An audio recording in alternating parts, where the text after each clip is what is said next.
My name is Anirudh Iyengar. I'm from Bangalore in India.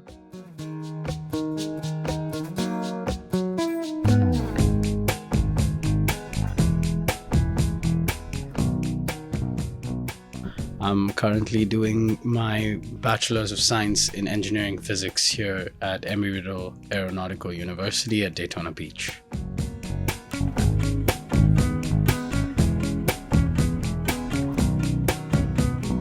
How did you meet Yad? Funny story is that I met Yad through a mutual friend of ours from campus. So she introduced me to Yad because he was interested in doing this film and he wanted a nice, a romantic song that was not just English but also had some elements of Hindi in it. And I had a song that was already being written for that very concept. So I pitched the idea to him, and then that's how we got the ball rolling with this. Which is funny because what do you prefer to listen to? So personally, I'm a big fan of progressive rock. I'm a big classic rock, progressive rock guy. I listen to pop once in a while too. That's usually what I play because my skills aren't that good for me to be able to perform rock songs live and pull it off. But yeah, I listen to a lot of rock songs and metal music. My first exposure was Michael Jackson, and then when I saw Michael Jackson make the music that he makes, that really made me go into pop music. And as I listened to a lot of pop music, I came across the likes of Ed Sheeran, and he was someone who was able to play a guitar with a loop pedal and then play to a stadium of like 80,000 people. So when I saw him do that, I was like, yeah, I want to be able to do something like that, where even if I don't have a band, I should be able to entertain a crowd with just me and my guitar. I've heard your other pop songs that you've written, but this one, These Moments, stands out even among those because it's even more unconventional than the stuff that you write, because Yad was looking for something very specific. You explain what Yad was looking for and what you delivered. So I picked this song particularly because this stood out in terms of the melody. This melody has been I've been writing this song for almost 5-6 years now, and every time there's a different version of this melody that's come up again and again and again in a loop. And then it finally came down to this song, and then I was like, okay, let's set it in stone and then put it into this song, and then that's how this was born. The song kind of evolved from the first demo that you sent me. Could you explain how you wrote it in the beginning? Yeah, it's it's really funny the way this song has evolved. It started off with me just writing lyrics in just English and English alone. And they were all just cookie cutter stuff that I've just put together in a song because like I mentioned, it was stuff that I've been writing since I was like 17 years old. You're not very focused, or your ideas aren't very concrete when you're 17 years old. You're just writing cookie cutter stuff. But then eventually I began to understand the concept of what Yad wanted to shoot for. And that's where I understood what the theme of the song is going to be. And then I put the Hindi lyrics, and it had its own ideas being thrown off in that language, and then you also had the dynamics of the English bits. And yeah, it just started off with just that riff go with the humming, and I just started going over that like a mill, where the mill was running, and I was like, okay, I'm gonna go in on over this with A, with B, and then C, and then that was the song. What do you think of the video? You're hearing about the virtual stage. I had never done anything on a virtual stage before. Is there anything that surprised you about the video making process that you weren't expecting? Yeah, I wasn't expecting the bike scene to be that prolific. I genuinely thought we were going to be shooting outside because we had to make it look very realistic.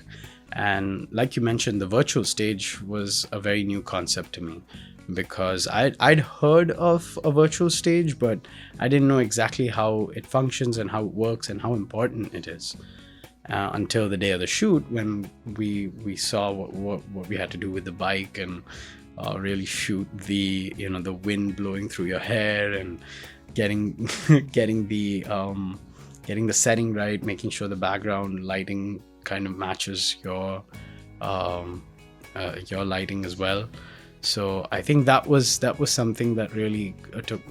took took me aback. But yeah, it was definitely a worthwhile experience. It taught me a lot about how I can, further also get visual allied concords to the songs that I make.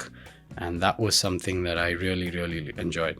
Was there a personal experience in your life that inspired the final version of lyrics? So it all started off when I was like 17, 18 years old, and when you're young, you're really in love and everything. You're seeing the rosy side of life, and that's what first got me into like thinking, okay, let me write some love songs. Let me write these mushy, really poppy love tunes. But if there is anything that inspires people to get in touch with their emotional side, it's love.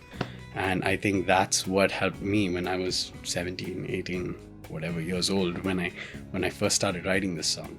And I thought, okay, if I'm writing a love song, I might as well just do it 100%. So it went from being just raw emotions to being a professionally structured song that mirrored the emotions, not just in English, but also in Hindi. I don't speak any Hindi, so I don't know the first word of any of the lyrics. Could you do a little bit of a mini Genius breakdown for us? Sure.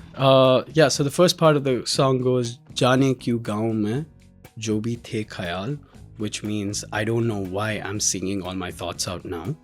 Ab jo tum aaye yahan jhume hum sari raat, which means now that you're here, it gives us an excuse to dance the night away. It doesn't directly translate to that, but that's what I felt, and that was the best way I could word it in Hindi. That's why I wrote it that way. And then it says halki si jagi ab jo zindagi, which means it's my life has slowly started to wake up. Mil gayi har khushi, which means I've got all the things that could make me happy. Tum jo ho mere saath, which means it's because you're with me. So loosely translated, I would say the Hindi lyrics would translate to saying that my life has started to wake up a little more. I've started to feel happy again because you are in my life. Do you have anything else in the work? I hear you're working on something upcoming. Oh yeah. Speaking of which, we are working on some projects apart from this as well. These are songs that I've written which don't really have a lot of bearing to like romance as such. They're more topics that I personally relate with. These are songs that I've written over the span of like 4 years, and it's just me. It's just me and an acoustic guitar really in my room when I just come up with these concepts. But to see them being appreciated by you and all the other members that we're working with on this collaboration, it really inspires me to make more music and do it better, and so that I can grow every day. Where can we find you and your upcoming music? You can find me on Spotify, you can find me on Apple Music, pretty much all the major distribution platforms. You can also find me on Instagram. I go by Anirudh Makes Tunes. You can also find me on YouTube at the same handle, Anirudh Makes Tunes. Stay tuned on those channels for all the new content, because I'm going to be writing a ton more songs, and this was just the beginning. There are so many more songs with different flavors and different tunes and different concepts that I really want to pour my heart and soul into. Perfect. Money, Yeah. Thank you very much. Thank you. Great.